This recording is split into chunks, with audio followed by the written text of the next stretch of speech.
We've talked about some players that were crushing it at the very beginning of the G League season, but there's been a lot more interesting developments, including one that could have major implications on who wins the NBA championship.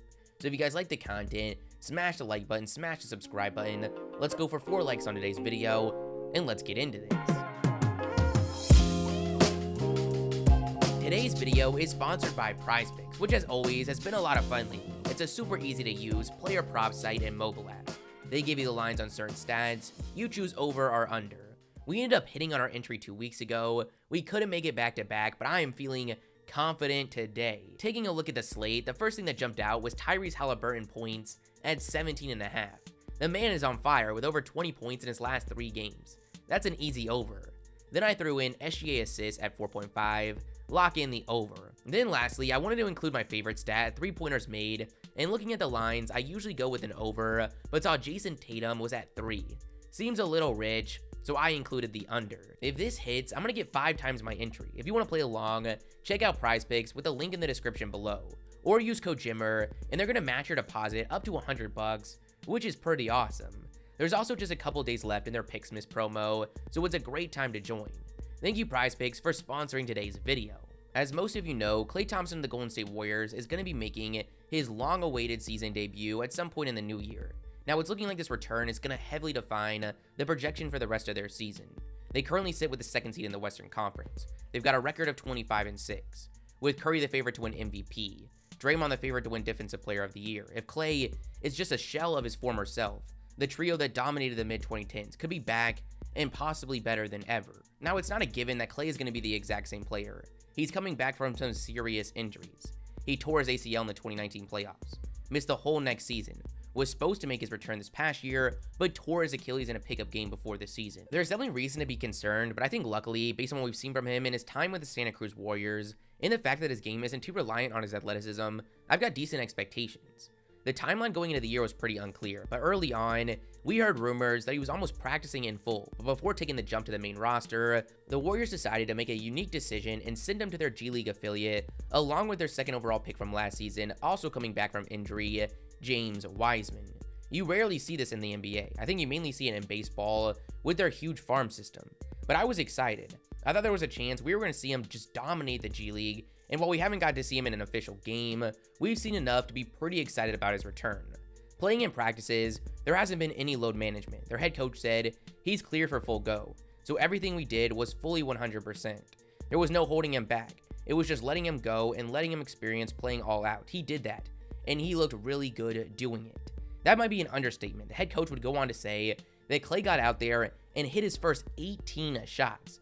Not just 18 shots in a row, but legitimately his first 18 out there. Now this isn't all that surprising. Coming back from injury is a bigger deal to some than others. For Klay, I doubt it's going to affect his historic shooting ability. Maybe he won't be the same defender or have a little less burst. But I still don't think everyone, including Vegas, is giving his return the proper credit it deserves. Now we've also had some highlights come out of his G League practices, and while highlights can be extremely deceiving, Klay looks like Klay. This should be pretty fun. While the G League doesn't have a huge sample size of games, there's a couple guys that have been absolutely dominating, and I truly mean that. We are forced to mention Saben Lee of the Detroit Pistons G League affiliate. He was a 2nd-round pick last season, who's bounced between the G League and the Pistons main roster, but whenever he touches the G League court, it's just not fair. He's averaging a league high 31 points per game, 6 rebounds, 7 assists, over 2 steals, shooting 50% from the field and 47% from 3. That is just insane. The Pistons had no choice to call him back up, and while he hasn't been nearly that impressive and has honestly struggled, we've seen him look the best when he has a bigger role, including against the Nets when he played 27 minutes, put up 17 points and 6 assists, shooting 7 for 13 from the field and 2 for 5 from 3. Then you've got Luka, the 19th overall pick by the Spurs in 2019, who they actually waived ahead of last season, and he signed a 2-way deal with the Knicks. Playing for the Winchester Knicks, he's only behind Saben Lee in points per game, putting up 28 to go along with 10 rebounds. He's also doing this on absolutely ridiculous efficiency, shooting 55% from the field and 42% from 3. This was a guy that early on in the draft process back in 2019 was looked at as a possible top 5 selection. The potential has always been there. Seeing him have this kind of production gets me excited about his future, but surprisingly, he's yet to touch the NBA court since leaving the Spurs. But with him playing like this, it just feels like a matter of time. Next up, we've got a really awesome situation that's had some big developments recently. We're talking about Mcclung. McClung absolutely went viral a few years back, dominating Virginia high school basketball, posting some of the craziest scoring performances we've ever seen, while throwing down enough highlight reel dunks in each game for an entire highlight reel. Despite being one of the biggest names in the whole sport, he wasn't getting much recruiting attention. He didn't even sniff the top recruiting rankings, so there wasn't much expectations going into his freshman season at Georgetown. Sadly, in his first 2 years, it wasn't all that impressive, shooting below 40% from the field in both seasons. He then transferred to Texas, where things started to look up. He averaged 16 points, shooting 42% from the field and 34% from 3. Now, this wasn't good enough for him to get drafted this past season, but he signed with the Lakers Summer League. He really didn't play all that well, but still managed to get a training camp deal and played in the preseason, where again, it wasn't all too pretty. He got waived, but signed with their G League affiliate. This is where things really started to turn in the right direction. Coming into the season, I had really low expectations, but it's safe to say he's blown those away. In his 13 games so far, he's averaged 20 points and 6 assists, shooting 48% from the field and 38% from 3. I truly had lost hope in his NBA career, but this success has really changed my opinion. His ability to jump out of the gym has always given him a ton of upside. But with him being this productive of a scorer in a league the caliber of the G League, I really think he's got a true shot of being in an NBA rotation at some point in his career. But speaking of that, he might have a chance to prove it very, very soon. With a ton of players all across the league forced to sit out due to safety protocols, we're seeing a lot of familiar faces get NBA opportunities, and Mcclung just became the latest addition to that list. The Chicago Bulls signed him to a 10-day contract. They currently have 6 players on protocols. Now, it's tough to say how much run he's going to get, but it's a super promising sign that he was even given this opportunity. I really hope, for the sake of all the hype he had, that things work out. But speaking of players that just got called up from the G League after dominating, that benefited from the protocol situation, we've got Isaiah Thomas. It's crazy that it was just in 2018 where he was leading the Celtics to a top seed in the East, averaging nearly 30 points and being a top MVP candidate. Thomas was truly one of the most gifted players I've ever gotten the chance to watch. I still think we take for granted just how impressive what he did at a 5'9" frame in the modern NBA was. Now, after that year with the Celtics, things would go downhill rather quickly.